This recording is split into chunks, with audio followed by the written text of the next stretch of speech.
Welcome to the Cabin Culture Podcast, where we spend a little more time diving deeper into all the fun parts of cabin culture. I like to think of this as both the material and imagined expressions of how cabin lovers, dwellers, builders, and designers wish to live a more simple and authentic life. Today's episode features a conversation that reminds us how some of the most inspiring success stories emerge from our greatest challenges. Meet Jennifer, the creative force behind Wisconsin's stunning Pepin Forest Tree House. And what began as a dream to build a treehouse during the uncertainty of 2020 evolved into something far more complex, a story of resilience, creative problem solving, and ultimately triumph. Despite facing a contractor crisis that left her with little more than a skeleton structure and depleted funds, Jennifer and her husband refused to give up. They sold their car, dipped into retirement savings, and even turned to local investors to bring their vision to life. Drawing from her background in wedding photography and social media marketing, Jennifer transformed their setback into an opportunity. Today, the Pepin Forest Tree House stands as a testament to their perseverance, boasting massive windows that replace the original tiny crappy ones, handcrafted railings made from forest-gathered sticks, and an Instagram following that's helped achieve an impressive 80% direct booking rate. In this episode, we'll dive deep into Jennifer's journey from crisis to success, exploring everything from the nitty-gritty of social media strategy to the delicate dance of being an on-site host. So whether you're a fellow host, an aspiring cabin owner, or simply someone who loves a good comeback story, you won't want to miss this honest and inspiring conversation. Let's do it.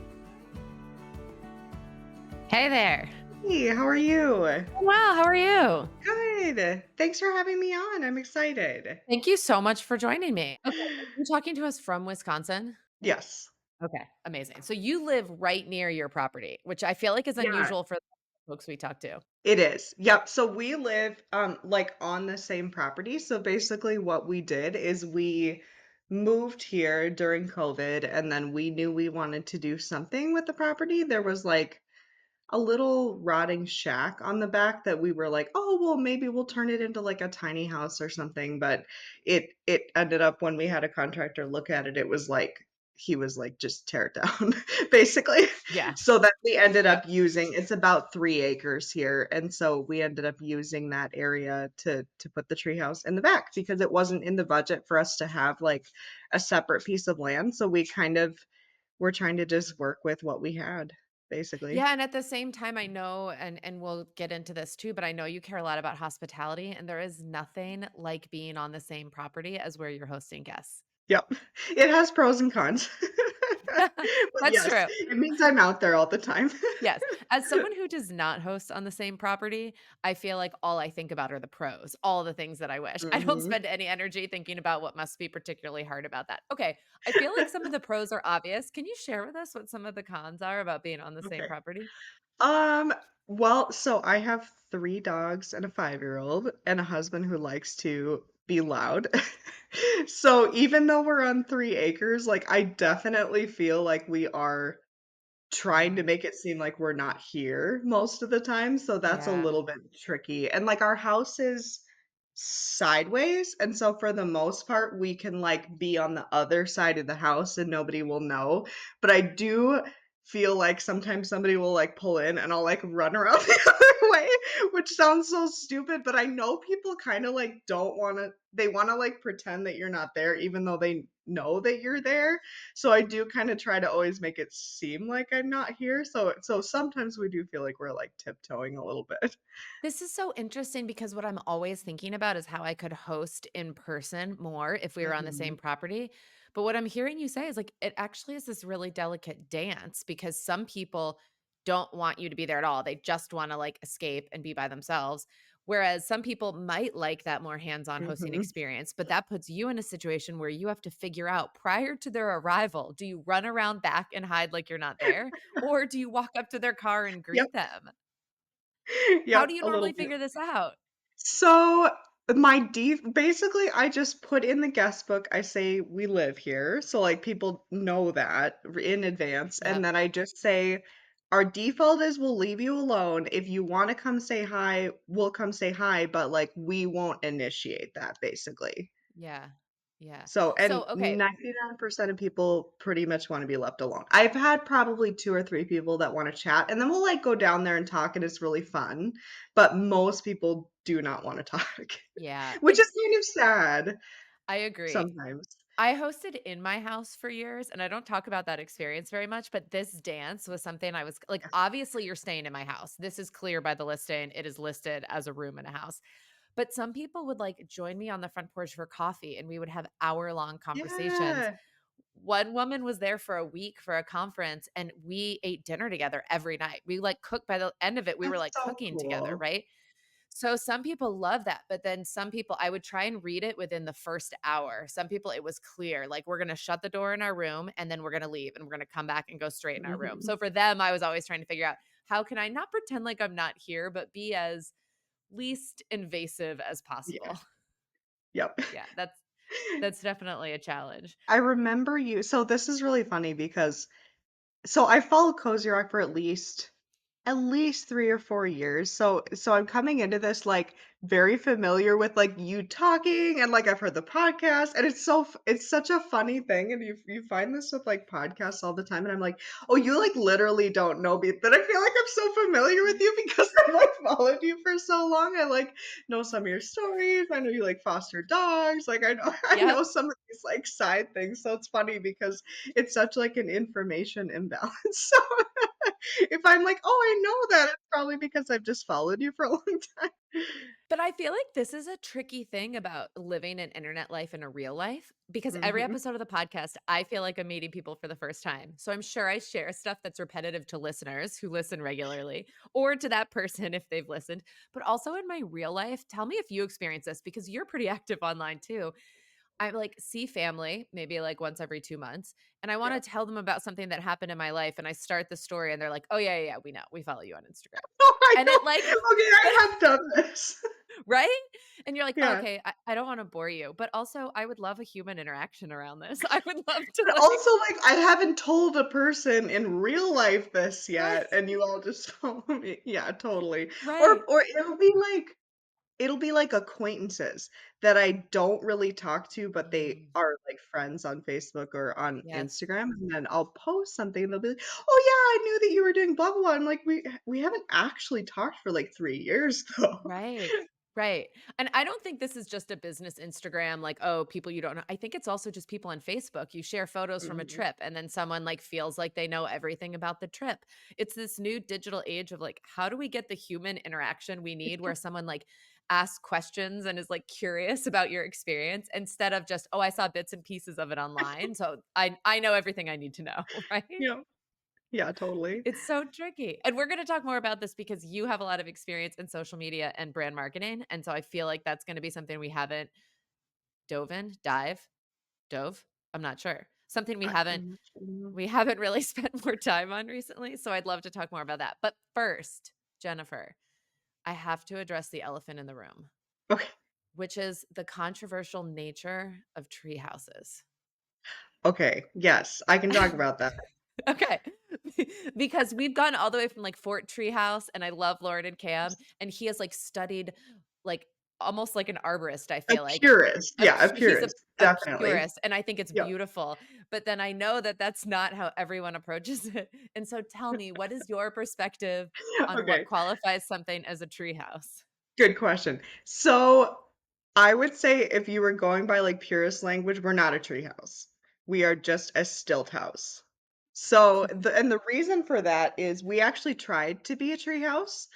It's kind of a long story, but we went in with the goal of being a treehouse. We researched treehouse builders, and basically we got to talk to the building department, and he's basically like, "I will not approve that here." He's like, "I would just Why? will not." Didn't like it, kinda traditional. This is a just a small it's a small town, it's a small area. It was too out of the ordinary, and he's Yeah. I just I won't let it happen. So we were stuck with it had to be a stilt house. He wouldn't approve a tree supported building. Okay, then tell me the advantages. This is so helpful because I think a lot of people run into this. I think Okay. we've heard from a lot of people recently about, and there's one podcast episode coming out a couple weeks before yours, where just the local building inspectors, permit approvers were like a multiple year backlog in the process. And so I Ooh. think this, like what you found, could be just very regionally dependent. But then at the Mhm. moment that he said, no, I won't approve this, what made you say, I'm going to call it a stilt cabin? Because I do think you fall in the cabin category. What Mhm. made you go stilt cabin versus on the ground cabin? Yeah, good question. That was very like super intentional because we knew we were coming in with a small budget.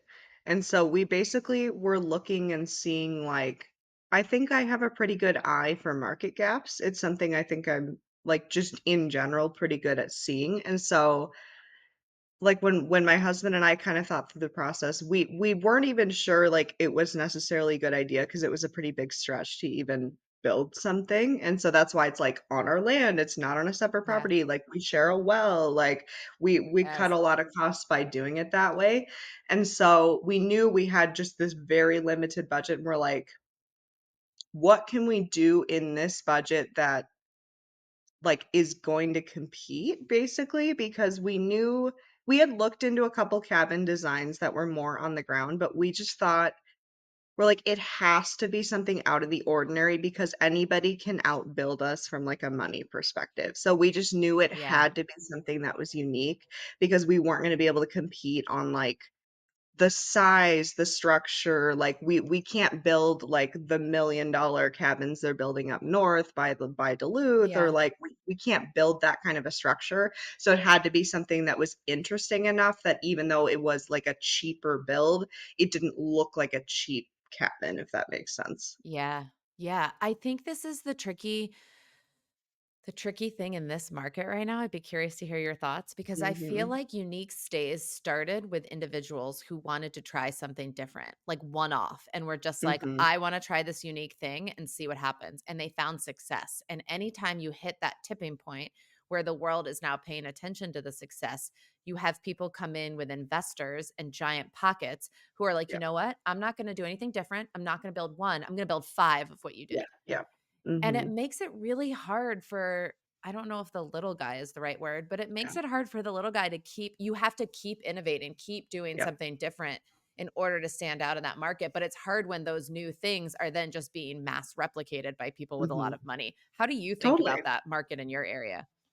Yeah, I mean, so it's interesting. We had like we just had a cabin come into our area that is it's probably an almost $1,000,000 space. I mean, they sleep like 20 people, they've got a pool, like, and it's super nice. And I'm not like bashing them or anything, but like we could never build something like that. And Right. so it's interesting though I don't know that people like institutional investors or people with a lot of money have kind of figured out the unique space yet. I think it's just a hair ahead of where people are thinking right now, but I think that's going to change like in the Yeah. next 5 years or something, but it's still early enough in the market from my perspective that like things out of the ordinary are like, still doable on a lower budget. Yep. I think it's you just have to think out of the box. I think hosts get really stuck in this, like, "Oh my gosh, there's, like, 20 new cabins in my area, like, I need to do something exactly like what they're doing." Or, like, they see somebody doing Mhm. something, and then they just go to replicate it, but I'm like,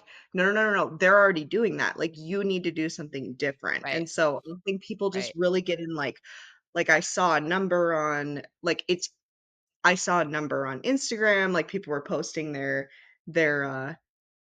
payouts or whatever, and they're like, "Oh my gosh, Mhm. they're making $100,000, like, they're making Mhm. $200,000." Like, I just need to copy and paste that, but then the problem is, if you can copy and paste that, everybody else can copy and paste that Right. too, and Right. so, especially with, I don't love, like, prefabs or things that are just really easy to, like, buy and transplant because Right.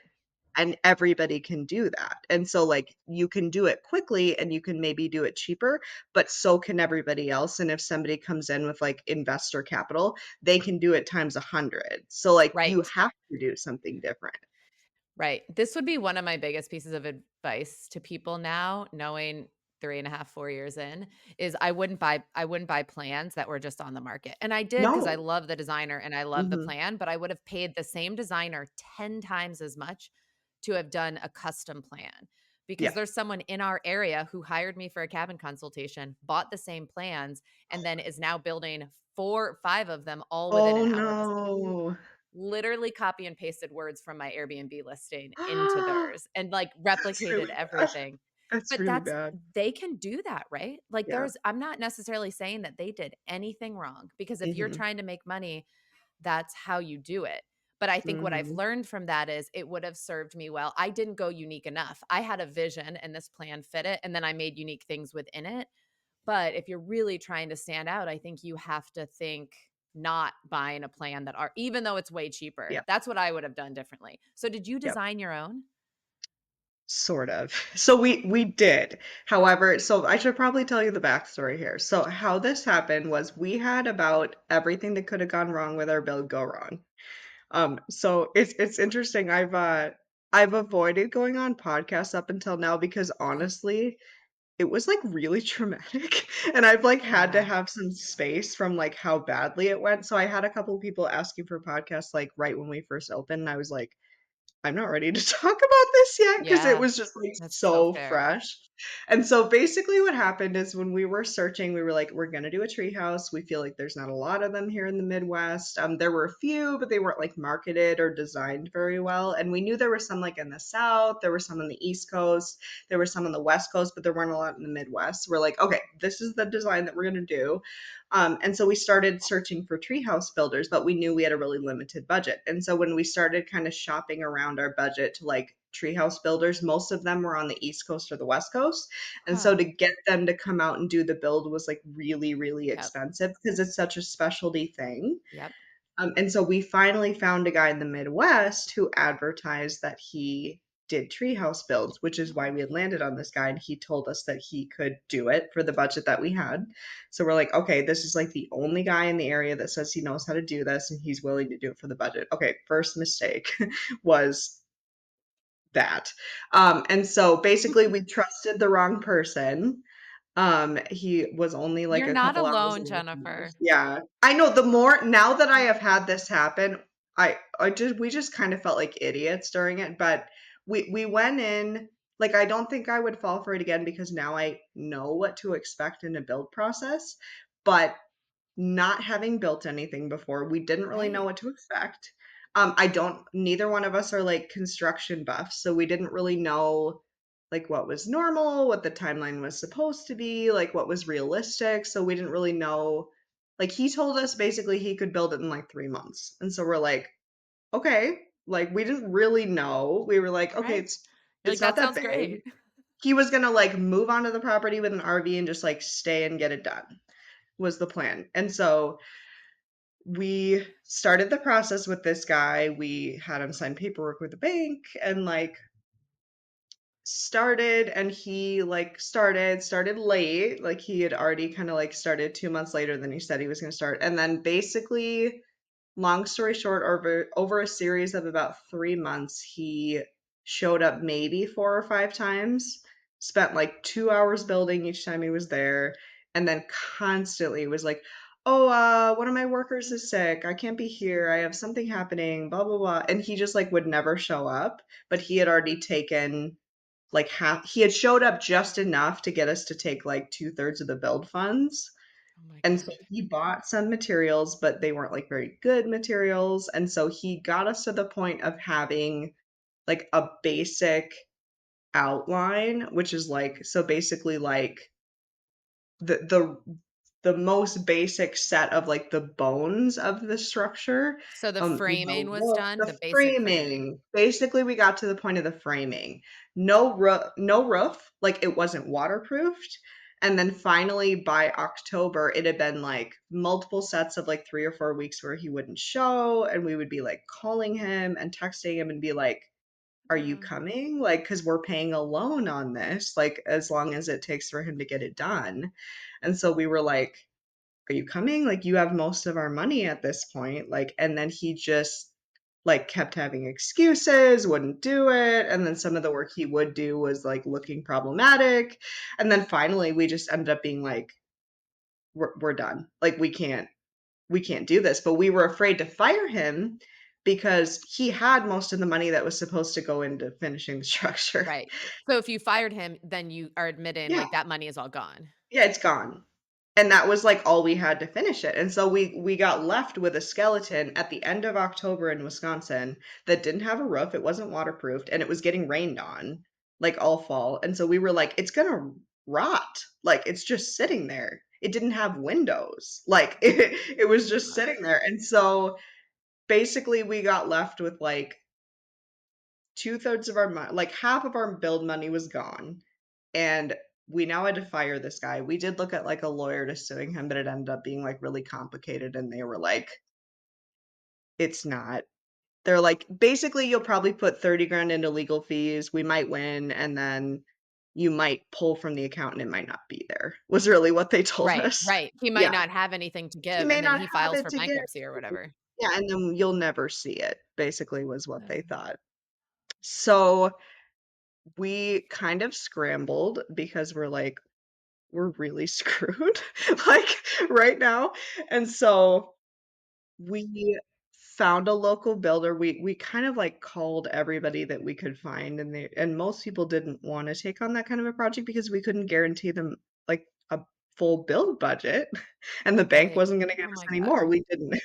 Yeah, and so we found a guy locally who like saved our butts, who was willing to work hourly to like finish it. And I thought that we were closer, not having done a build, not realizing we were really like in the beginning of what needed to be done, not like the end. Really, everything needed to be done still, mostly. And so, Yeah. we basically like cobbled together him doing hourly work.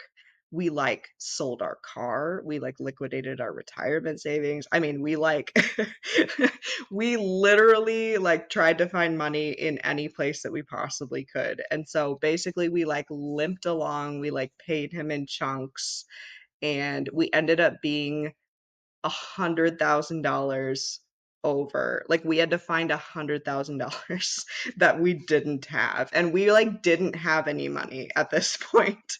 So it was really rough. So we And there like was no recourse for this guy who did no, virtually nothing and got not 2/3 of the build really. budget. I mean, we could have probably chased it harder, like in criminal court, but I think we were so, and we thought about it. We had like talked to a lawyer, and she was like, "Well, maybe you can pursue criminal charges." And looking back, like maybe probably we should have, but I think we were just so stressed at that I point. know. I I was like, know. I can't handle the stress of trying to find the money and get this done and That's right. like fighting the Can't do criminal that. thing. And so we were like, I just have to focus on getting this done right now. And so we did some of the work. So we did pretty much anything cosmetic or anything that was like lower skilled, we did. So we did half the floors, like I built part of the railing, like we did we stained all of the siding, like I did all the painting, like I painted all the cabinets, like anything that was cosmetic, like we took care of, and then pretty much the builder did anything that was like structural or going to make it fall apart. Yeah. And Yeah. so The high and stakes then stuff. yeah, the high stakes stuff, and so we did end up having to take on, like, a couple personal investors at the very end because even when we had kind of pulled everything we could, we were still, like, short, and so we ended up having to pull in some people at the very end that we did, like, profit sharing with just to get across, like, the last 2 months to the finish line. So honestly, like, we've seen how badly it can go. And like we kind of felt like idiots afterwards, and even sharing it is just like, well, you should have known, like you can't trust that guy, but you just No. sometimes you make choices about who to No. trust, and like and the more I hear about real estate, the more I'm like, oh, this actually does happen to people fairly often. So All the time. all the time. And so it's like you do really have to be careful about who you trust because it can go really badly. And so like obviously once we opened, like we survived, we do still have some like financial burden like from how badly that went, which is so Yeah. sometimes people are like, "You're charging so much per night, like, you must be making lots of money." I'm like, "Really?" But, like, we were so in the negative for just getting to the finish line that we're just still trying to, like, come out of that in some Yeah. ways. I so appreciate you sharing this because I feel like so much of what's shared online, to your point, is like, here's how much we make, here's how easy it is, here's all the passive income coming in. And real estate is truly a risky investment for a lot of reasons. One and the a build process is one of them because it's just there are not a lot of people you can trust to hire and build. And I wonder if they get away with it because they know that people in the middle of a build don't have extra funds or time to actually like do the things to hold them accountable. And I'm not sure there's like a good structure or way of doing that. Maybe there is, but you don't see it happen very often. What would you do differently in terms of hiring someone? Well, now, like, because we eventually wanna do a couple projects that we're kinda looking into for the future, but right now, like, w I just know we would go with the guy who then saved our butts because we now have built a Yeah, relationship with him and we know we can trust him, but I think somehow it would have had to be somebody that either I knew somebody that had, like, done a full project with them or, like, somehow I would have wanted to know them yeah, better because I think even people can come across, like, really slick with marketing, but even pro builders, like, don't always show up and, like, they don't always do things mhm, on budget and do things on time, so I think I just know what, like, what I will personally do with the next project, but it's just because we've taken this long to know that we can trust this guy, but I don't know how I would do that if I was starting from scratch exactly, but somehow I would have to know them better. I think what I hear from that is, like, word of mouth referrals are worth so much more Yeah, than anything else, and if they don't have those if they're not eagerly giving you references, ask for them. Ask for, "Are yeah, there 2 people yeah. you've worked with that I can talk to?" Because if they're Mhm. experienced enough, they will have at least 2 people they've worked with, and if they don't wanna Yep. share them with you, that's maybe all the information you need. Yeah. Yeah, Totally, and he, like, showed us a couple of projects on the internet that he had done, but I should have just called the people, and I yeah. just should have, and I didn't. Yeah, hearing what it's like to work with Yeah, them. If it makes you feel any yep, better, my very first reno many years ago was an absolute shit show because I trusted someone who was a friend and I believed yeah. that he could do it. And then I he just kept asking me for checks to the who do brickwork. What are those people called? Oh, like masonry or Brick mason, something? yes, Oh, yes. yeah.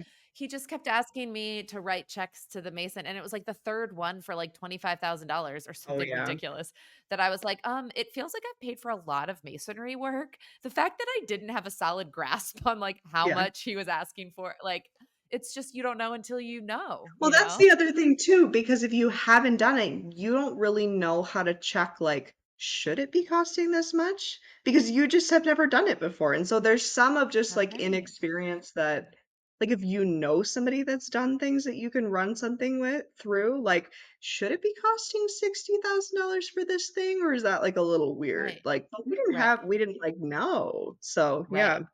Right. Okay. Let me ask you a question about social media. And I'm scrolling back Okay. now to see if I can find the answer, but I think you can probably tell me sooner. You've collected quite a few Instagram followers for your place, which is great and Yes. makes me even more happy for you knowing this whole story and wanting you to be wildly successful. But were you documenting this? And you also have a Yes. background in like social media. So you were documenting this as it happened. Yes, we were. How Yeah. transparent were you? Because I always wonder, our build went well Yeah. because my cousin built it. But if it hadn't, how Mhm. transparent would I have been about Yeah. that? You know, we did start an Instagram, but I think we started an Instagram when did we start it? Because we started it early, like, we started it during the build, so we were sharing updates. I was a little scared to, like, be really honest with people because I knew these were, like, people that wanted to stay, and Right, I was, like, at the point of firing him, I was like, "It's not gonna get built." Like, I don't know how it's gonna get built. Like, it right, might be 5 more years, like, I didn't know. right. Let's see. I'm Oh, so yeah, close to the it's beginning. You documented a fair amount of the build, which is the right answer, so yeah, I'm not surprised considering that you know a lot about social media. Like, yeah, I'm still okay, this is the before, I don't see any build yet, so we're getting close. Okay, so your first post was yeah. 172 weeks ago, so that's about 3 years ago. It's of your Yep. corgi, which I love. That's the first one. Oh, is that Okay, did I so when really you post the corgi first? That's funny. Y S that's your first one. I love that for you. Yeah, for me getting to see it's That's like a belly classic. up photo. Oh, yeah, What was totally. your vision? Did you learn about social media through the treehouse, or did you know about it going in and you were just, like, ready to use your skills to, like, bring this to life and have it ready to book, the minute you were done? What were you thinking social Yeah. media would play? I knew about it going in. So I did wedding photography for about 7 years, which I know I'd like sent in my thing. And so that was I wouldn't say I was like super good about social media during that time, but again, it was like 2013, 2014. Like so it was kind of the Mm. early days of like or Yes, like up till 2020. And so it was like the more early days of yes. Instagram. So I did Jennifer, post I stuff. was a wedding videographer in those Okay. same years, so I Yeah. was Yeah. probably doing the same kind of social Yeah. media, like, figuring it out, Yeah. yes. Like, there weren't reels, so, like, it was photo based, and so, like, I would post, like, wedding photos, Yeah. but I did more on Facebook at that time, like, in the beginning, because I think more people were looking to Facebook for that? I don't know, Yeah. back Yeah. in, like, that time period, do you feel like you used Facebook more, or Yes, for sure. Yeah, And yeah. I'm still not sure if that's a Facebook is going out in favor of other tools or if it's because I'm just older now. No, because more old people use Facebook. So I think it's just that there's enough other options besides Yeah. Facebook that we like better.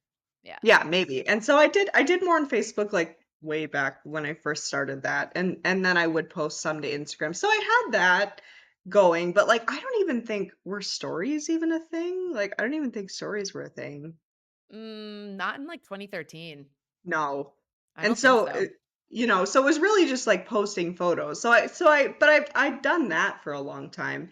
I had a website for years. I mean, so I had the basic like early things. And then in 2020, I actually spent a year building an e-commerce store for home decor that I kind of tried to jump into. So it was one of those same things, and you hear apparently everybody did this during 2020, but I didn't know this at the time. I think it kind of like jolted a lot of us to be like, you can't trust your job. Like I know. I was working at a nonprofit, and so I was like, when COVID hit, I was like, if they drop me, like, I do not know what else I'm gonna do. And I felt like with a Yeah. nonprofit, I was like, I mean, people are gonna stop giving, like people are losing their jobs, like people are gonna stop giving, Right. like they're gonna cut me, like and they didn't, but I think I just felt that, like, I have to have another plan. Like, I just felt like I was Yeah. like, I cannot rely, like, on a W-2 job. It just went from feeling safe to feeling, like, risky, and I think a Yeah. lot of people had that same experience, like, in early 2020, This is so kind of in the funny to first me couple though, because months. I Yeah. was self-employed and I had the opposite epiphany Oh, where I was like, interesting. "Oh my gosh," like in a matter of a week, all my guests were canceling, Oh, Airbnb was yeah. overriding all of them, and all my business clients were like, "Well, we can't film anymore, so we're gonna cancel our contract all in 1 week." And I was like, "I need a W-2." Just Oh, started looking for a job. I was like, "That feels much safer than this." So it's funny to oh, hear you say interesting. you went the Yeah. opposite. So it may just be that because there was so much disruption, we just like all assumed that whatever we were doing was like the worst, the worst choice. Yeah. You couldn't trust anything anymore. No, you couldn't trust anything. And so I felt like I was like, I have got to, and I had thought about like, I've always wanted to kind of like, I've always done the wedding thing on the side. Like, I basically did like half of the time I would do like wedding photography and then like on the weekends, the summers, the evenings, I would edit and then I would like work for the nonprofit during the day. So basically I was always like doing two jobs. And so I was like, I'm gonna try like selling home decor because I knew I liked I've always liked like visual things, creative things. And so I really spent that year trying to learn how to like market myself. And so I think that's really where I spent a lot of time like really trying to master social media, like, how do Yeah. I get social media to sell a product? And Yep. so, even though the store, like, ultimately didn't work out, like, I ended up closing after a year, it just was too much of, like we did pretty well, but it was too much of, like, a money suck, and it was my first experience into, like, an inventory business, and I found that to be Yeah. really difficult to manage, like, from a cash flow perspective, like and so we Yes. were just, like, personally funding it, and I was like, "I don't feel like I can personally fund this for, like, the next 4 or 5 years that it's gonna take to be profitable." Yep. And so I ended up shutting it down, but it was a really good experience to learn, like, driving traffic to a website, like, driving traffic from a post, like, from a reel outward to, like, have a result, and so I think I really spent a lot of that year learning a lot of that and trying to just do research and learn, like, how to do all of that, and so I think I when that didn't work out, it was really hard because I had thought that was kinda my next career move, but, um, I ended up taking a lot of what I learned in that year and moving it into, like, the treehouse stuff. Yeah. Did that give you more confidence to take what sounds to be a financial risk on the treehouse, Mhm. but it feels less risky if you're like, but I'm really confident that I can photograph it, I can navigate social media, and I can get guests in the door the minute that we launch. Did that help Yeah. offset the financial risk a little bit? Yeah. Yeah, it did. I think I was more sure about that than my husband was. He was like, "I don't know. I don't know about this. We've never done this." But I knew I was like, if I can get it Yeah. built and it looks pretty enough, like I knew that I could market it. How much time did you spend as you were thinking about the design? I always think this is fascinating as the role of Instagram and the internet grows in unique stays. How much did you think about photographing and Instagram when designing the actual space as well as the interior design? Yeah, a lot. And I think I would have thought about it regardless because of having the photography background. Like even if Instagram wasn't a thing, like I would have thought about like the photo side just because that's just to be really cheesy, like the lens through which I see the world, like and so I think about things like natural light, like maybe more Yes. than I mean, I'm sure you're the exact same way, Yeah. like more than like the average person might think about it. Yeah.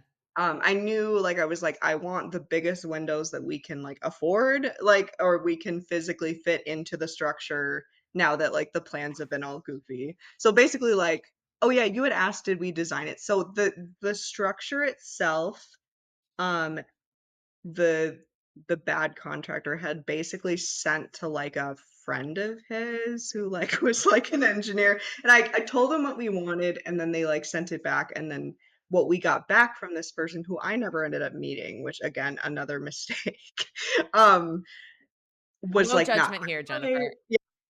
So what we ended up with was like a very, very, very basic blueprint, um, that we ended up changing anyways. And so we really designed it while we were building it, which is like so Yeah. not a good way to do it. But we made changes like the whole way through. And so it was kind of a mess from, like, a design if somebody was like, "Oh, I wanna see your blueprints," I'd be like, "Well, they don't look anything like how it ended up because we changed things, like, the whole time." So, There's some advantages to yeah. that though, because what's really hard about blueprints for me is looking at them and trying to envision what it will feel like in each Yeah. part of the cabin or the house. And so to your point, yes, it's probably not recommended by the experts, but at least in the moment you could see windows go in and be like, okay, it's still not bright enough. We need one more. I don't know if those are the changes you made, Mhm. or like, okay, Yeah, what if oh, we put a totally. sliding Yep, door here instead of like things like that. You can make really informed decisions when you're actually seeing it come to life instead of just on yep. paper, which I find to be very challenging.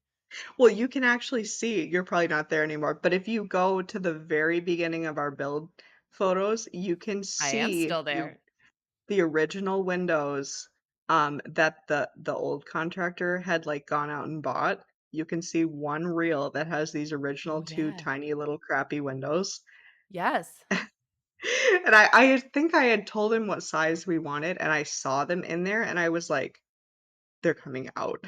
Like, I was like I drove to the cities, I ordered windows, I drove to the cities, I brought them back in my car because I said, "We are not having crappy tiny little windows." I was like, "This is the whole point of why people are gonna wanna come," It and, does like, look so there different with the other I windows. know, I know. And there was, like, a tiny little window on the side, and then I ended up ordering a window that was, like, 20 times bigger, and I'm like, "What is the largest window I can structurally fit in here without ruining or making it fall over?" So that Right. was basically what happened is yeah, so we ripped out the tiny window. We did a lot of that, so of, like, got in there, "This doesn't look good," like, rip it out, like, pull it back. So, I give yeah. you so much credit for showing up on social media during that because I do think that's why a lot of people end up not documenting the build or even not showing up on social media because it's really hard to do when things aren't going well. And I'm watching this Mhm. reel and you are dancing in front of the treehouse with a pumpkin. And I love this because that you were able to show up. Bad things were happening, you were probably stressed out, and you were still showing up in the best way That that was, you like, could the to worst protect. time too on that I during bet. that time period. I bet. Yeah, we did post, like, in stories, we did let people know a little bit of what was going on because I was like, "I think I've gotta say something." Yeah. I think I said something like, "We fired the original guy, we're trying to figure it out, like, it's not going real well," and then I don't know what I said after that, but I did give people a little clue, and then I tried to update them that, like, we were still going, but yeah, it was hard to document it because you go in, you're all excited, and then you're like, "This is falling apart," but Yeah. I still am showing Right. people what we're doing. Yeah. Can I ask you a question? Do you think if you were, because you probably follow other builds now, if you were following a Mhm. build and someone showed up and they told you that and they were open about everything that was going wrong, do you think that would make you less likely to stay there at the end or more likely to stay there at the I end? think more from my Me perspective too. because they're being honest, but I don't know that I felt that at the time.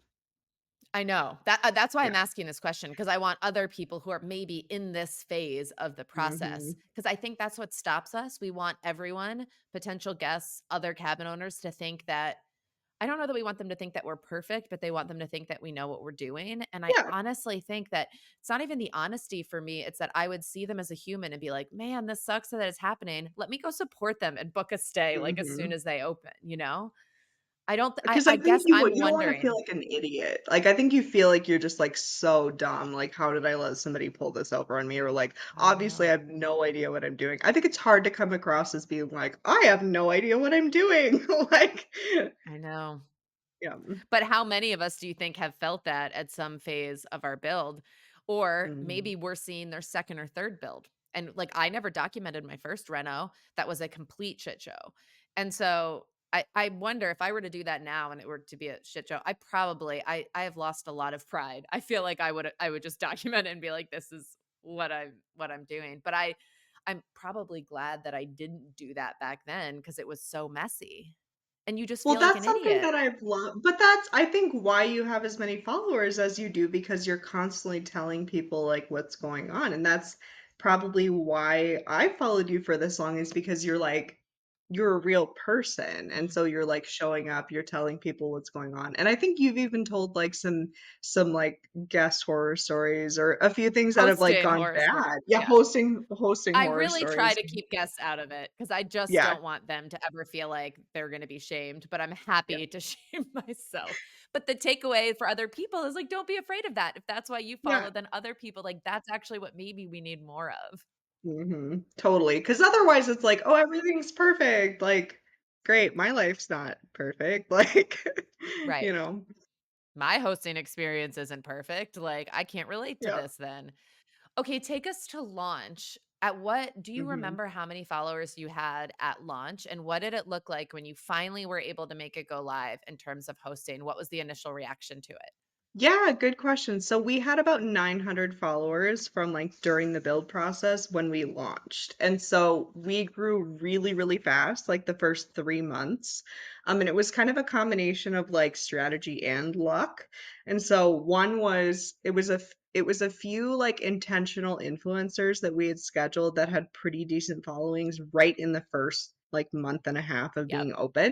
And so we had a couple people simultaneously who had local followings, like launching reels about like, look at this brand new place. And so we got a lot of followers from that.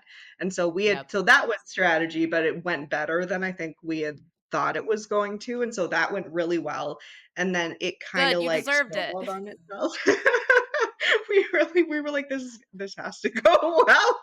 Yeah. And so it really snowballed like from there. And I think I don't know how fast it grew, but I know most of our followers we gained like in the first 6 months, maybe, when it was kind of Okay. like a new thing. And then we also had a reel go like not totally viral, but like semi-viral. Like we had 500,000 views on like a reel, and that also took off, like, and gained us a lot of followers, so it was kinda like a few things in the first 3 months, and then from there, it just, like, kept book so we had 100% occupancy the first year that we were open, which has been great, and I Wow. and I say that to hosts sometimes, and they're like, Like, what in but you had kind of the same experience, didn't you? Yeah. Yeah, we've had it Yeah. for 3 years. I have 2 other cabins that are at, like, 65%, Yeah, 75%, which is like, like I the know what it norm. normally Yeah. looks like. Right. But still, it is I think it becomes a point of pride when you put as much work into marketing as you do, right? And I Mhm, think with the other 2 cabins, I do no marketing for them, so I'm kind of like, "Okay, it is what it is." But when you put in a lot of time and work, it is really rewarding to see mhm, that translate into guests who enjoy the experience, talk about it to other people, and come back. Okay, I have 2 follow-up questions on your social media strategy. 1, I get asked a lot how to know that you can trust an influencer, or like how did you pick mm, those influencers? What were you looking for? Because they ended up paying off. So I would say your mhm. picker was good. So what were you looking at? Good question. So, following size, yes, but it was more like the fact that they regularly shared other regional stays. So I kind of saw, I was like, there is kind of a group of people like in the Minnesota-ish area that all go around to a bunch of cabins. And I know there are sort of some like regional influencers. So like sometimes there'll be people that are Yep. sort of hang on the East Coast, some sort of hang on the West Coast. So, like, finding somebody not just that has a big following, but maybe focuses on stays or cabins, but Yeah. also is, like, in your area. Like, I don't think if I would've picked somebody from, like, Florida that had 100,000 followers, it would've done anything for me because they weren't the people following them aren't within driving distance. So I tried to pick 2 Mhm. people that were within driving distance. Their audiences were, like, majority within driving distance, and their reels well, they had to do a reel. So, having a reel versus just, like, a photo post, I think is a big deal because if you are going to get traction, it's going to be on a reel, Yep. probably not on a photo post. So, Yes. like, it had to be a reel. Um, and I think the combination of those 2 who had regional followings, who regularly went to cabins, um, they did really, really well, and because we had a unique structure. So it was kind of bam, bam, bam, because I watched some of their other ones with just, like, standard cabins that maybe aren't visually interesting, and they don't necessarily do that well. So Mhm. you kind of have to have, like, all 3 things, like the design, the, like, niche that you're in, and then, like, the the regional thing, so I think we were able to hit, like, Yeah. all 3 things. Yes. Okay. I love how strategic you were about that. Now let's talk about, I'm going to ask more detailed questions. Let's talk about the packages that you got with them. Were you getting content from them, or was the main selling point? Because this is the difference, I think, between like Mhm, influencers and like photographers. Because you could do stays with different types of people that are all for marketing but serve different things. They either give you mhm. content that you then turn into posts over time or put on your listing or whatever, or a lot of content creators don't deliver content to you, they just post on theirs. So what did you feel like was a good package for an influencer? What were they Yeah. delivering? So, these 2, one was more of a photographer, like, her background was in photography, so she did give me some photo content, and I kind of have emphasized because we've had a decent number of influencers that have stayed here over the year and a half that we've been open, and for me, like, I know I regularly go out, like, weekly and shoot content at our space, and so that's why people are like, "How do you get all these photos?" I'm like, "I am literally Yeah. shooting all of the time, and so I'm And you're a constantly shooting out photographer. there, and I'm a photographer, and so sometimes people are like, "How do you do that?" And I'm like, "It's a little hard if you're not there all the time, like, you just have to have." I've just Yeah. basically built a massive catalog of content that I just, like, mix and match Yeah. all the time and then refresh. So I knew that, like, if somebody was gonna come out there, I didn't necessarily need them to shoot photos of the space because I can do that, but I needed them Yep. to shoot photos of them in the space because, like, I don't really like, modeling's not really my thing, like, I don't really wanna be in the photo, like Unless you have a pumpkin. Yeah, unless you can't see my face, and then I'm happy, like but then I wanted them to shoot themselves in the space because then that's kind of like the Instagram-y thing, Yeah. because Instagram likes people, Yeah. and then also I wanted them to share it. So I would say I have used that content a lot that they created, but it was more that they had posted it, but I will say I got use out of both, but most? Half? I don't know. A decent number of influencers, like and you probably see this, they're not good photographers or videographers. No. Like, No. their content isn't very good, and so for me, like, if I'm hiring that person, like, I don't necessarily want your content, like, I can shoot better content than you Yeah. can, but I want your reach, so I want you to make a Yes. reel, like, even if it's not visually appealing from, like, the way that I would do content because that's my background, I want their following and their reach. So, like, Yes. in that case, I would just want the reel and the reach. But if it's somebody that I know, like, has some skills, like, we had a videographer come out here in May, not for her reach. She didn't have a big reach, but she's a fantastic videographer. And so I've used that a ton because she was just like massively talented, but not, it wasn't that I got traction from her posting Yeah. it, it was that I got her content. So I think you have to know why are you hiring this person? Yes. What are they gonna give you? Because if you're expecting, like, great videos and they, like, kind of suck at the video part, like, you better be Right. hiring them for the reach and not for, like, the clips they're gonna give you. Yes. Yes, I totally agree. I think knowing what you want from them, because it's interesting, you said I wanted them to be in the photos because I don't like being in front of the camera. And I intentionally asked them to not be Oh. this center because I put my face on camera a lot and I don't want people to get confused who the host Oh, is in my sure. case, Yep. right? So for me, that Mhm. matters. I want you to look on our profile and know that Sean and I are the hosts. We're the ones that you see Mhm. most often. But like feet or hands or back of head or even front of head, Mhm. sometimes if it's only a couple, that's totally fine. But you have to know what your vision is for your social media, your content strategy, and then Mhm. how that individual fits into it. What Totally. what advice would you have on the content strategy for I kind of have 2 questions for a brand new host who maybe like or maybe not even Mhm. a host yet, brand new build, just starting a social media account for their cabin, and then also for someone who's been doing it for a while but isn't really seeing a ton of traction. Mhm. What would your advice for them be? A lot of times I see hosts that like you just have to post regularly. Like you can't go 2 months like without a post. Like you have to post like at minimum 3 times a week. Like if you're committed to Yes. getting traction because we get most of our bookings to like we're 80% direct bookings right now. We only get like 20% or less from Wow. Airbnb. Yeah, and that's because of our Instagram. Like almost all of that is from Instagram, but that's because we post all of the time. I have so many questions for you because I think most of our guests come from Instagram and I launched direct booking like a month and a half Mhm. ago.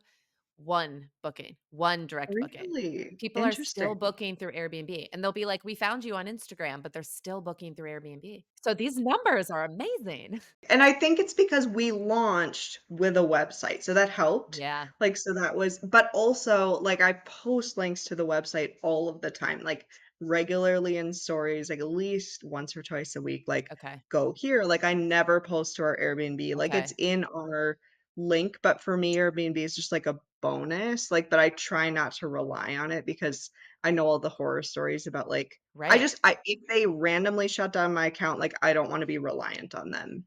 Right. And you're killing Yeah. it. 80% I'm just in awe of that because I thought it would be similar when we switched. And that is Mm, just not what I'm finding. Okay, we have lots I didn't even plan any questions on that. Okay, but you said post regularly. That's your biggest piece of yep. advice is to post regularly. And I then will it say the has to be last decent quality too, and you have to use reels. Like, sometimes I'll see like, your only chance for, like, not even going viral, but your only chance for reaching, like, pretty much people that aren't your followers is through video. And so, like, Yep, if like, every time somebody asks me for advice because, like, I've managed other people's social media pages at this point, I say, like, you have to build a library of good content, and if you can't shoot it, get enough people that'll do exchange stays with you over, like, yes, maybe a year in different seasons, and you just build a library of their yep, content because then you can use it, like, it doesn't have to all be from the same year, but you have to have maybe winter and summer right, or some in fall, yep, and then once you have, like, a full 4 seasons of content, you can just mix and match, but, like, you have to spend that first year building that library because otherwise you can't keep up with that kind of a posting schedule, even if it's like once or twice a week. But you just have to have something regularly because like the algorithm hates when you disappear for like 3 or 4 months and then all of a sudden post like 10 things in a row. Like it's not going to do very well. yes, yes, even a week or 2, like, ever since the Yeah. election, I've just really struggled to show up online, and, Hmm. like, our reach went from, like, 2.5 million followers in the last 30 days to, like, dropped in half just because we're not posting. And I'm like, oh, yes, good reminder. You need to post regularly all of Well, the it's so time because it funny. knows. It's funny to hear you say that because, like, I look at your page and I'm like, well, you are like, I like shouldn't be giving advice because you have such a much bigger following. Doesn't Like, matter. What you're saying though is so true. You know what you're doing. Like, and I'm just noting that like I see the exact same thing. There's not a magic point where you can be like, okay, cool. I can stop posting unless yep. you don't want to grow anymore. If you are Hmm. constantly trying to find, and I think about it not as new followers, but if I'm constantly trying to find new guests, then I Yeah. have to keep posting because there's a lot of people out Mhm. there who don't know that we exist. But I think we could host them for one hell of a stay. So they just need to Yeah. find us. And Yeah, Reels is how they totally. find you. Yep. Okay, so So consistency, that interesting. one feels like it applies to both, like brand Yep. new and hosts who are struggling. It's Any both. other pieces of Yeah. advice? It's like 70-30 video photo. It's like if you're not doing like 70 or 80% video, like you're not Yeah, gonna show up. Like it's just so Instagram has hard. just really become a primarily a video content thing. And also there's just like some silly things that I see hosts do. Like it has to be vertical. Like don't shoot horizontal video. Like like it has to be vertical. Like don't put your website like in a goofy caption on your page. Like there are Yep, just some like basic rules that like Instagram will penalize you for if you're not like doing it the way you're supposed to. yeah, So there are just some things or like mixing you can mix your personal life and your cabin, but you have to do it like well. But if I go on and I'm seeing like your vacation photos on like your cabin page is like what am I looking at? And then people are just gonna yeah, leave. Like they're confused about like why this exists and what it's for. yes, So you like have to assume that when somebody goes into your Instagram, they don't know anything about you and they need to know in like 2 seconds. So you want them yep, to visually be so able to good. understand what you are, what your space is. But if it's confusing to them, they just check out. So like you have about two Yep, seconds or less to make an impression. And if you're confusing them in that moment, or if your photos are bad, or if it all looks weird, like just from a 2 second standpoint, you're gonna like lose people. yep. You're so right. That's such good advice. I have unfollowed so many people recently where I'm just scrolling and something shows up and I'm like, who is this person? What are like, Yeah, why do I even follow them? And if I can't remember like why I followed them, I immediately unfollow. just And unfollow yep, because you're like, why is this on my feed? And even though maybe they were normally not doing that, but if you show them like things that are off topic, kind of, they're just gonna be yeah. like, I don't know why I'm following this Yes, page. yes, and then you get a lot of unfollows and Instagram sees all this data, like, all of it relates to one another. I think staying staying on topic coming from someone who, goes rogue on a regular basis, so I realize that this is hard to do, but I do think that's valuable if you're at the point where you're like, "Okay, I need to change something in order to grow," and that is a priority for Hmm. you. If it is just a page for you to document your own space and that is all it is, then you can do whatever you want. I Hmm. think, but if you want it to work for you, as you've clearly proven that first year with 100% occupancy, it can work for you. Totally. Yeah. Okay, last question. And I love asking this of treehouse people, but what makes a cabin a cabin? Oh yeah. It's such a good question. I tend to think cabin and I think wood. Like if there's zero wood, like it doesn't feel cabiny to me. Like Yeah, we built a lot of cedar in, even though it was like really expensive because it was like it doesn't feel like some of the modern cabins, I'm like, really, it's just like a house, but yeah. it's not really a cabin. So I think like there's some wood element there. It doesn't have to be all wood, but like there's some element of wood. Um, Your and I railings go a long way too. Cause like you obviously yeah. have wood ceilings. You definitely have Hmm. drywall, but you have the wood ceilings. And then you have these railings that are, do you want to describe them? Cause I believe that you said you made Yeah, them. I made half of them. So our builder Okay. made the like structure part and I made the like spindle pieces. So basically we made Yeah. a railing out of um sticks, literally sticks from the woods. We live in the woods. So we literally dragged piles of sticks and screwed them in and made a railing. So it basically is like just twigs in on like a wooden frame. Beautiful. So yeah, that was Yeah. something we wanted to have like as a to feel treehousey. So a Yeah. cabin, I feel like it has to have wood and then it tends to be in nature. Like I tend to think that it's in nature. Yeah. And I think I don't know if size plays in because I have seen like giant wooden houses that I'm like, maybe it's kind of cabiny, but if I think that, it's because it's wood. Yeah. So wood is a key So one. I think wood is like key to how I see a cabin. I mean, I know everybody kind of describes it differently. I love hearing guest answers Yeah. on that. Well, my But yeah, opinion I think changes I have a wood regularly element. because Yeah. nature comes up so regularly as a criteria. And I'm just like, Hmm. I don't know. Some of these places, if it were plopped down somewhere else, I'd be like, it's still a cabin. My preference is to go Hmm. to a cabin in the woods, but I think it could Yes. still be a cabin if it weren't in the woods.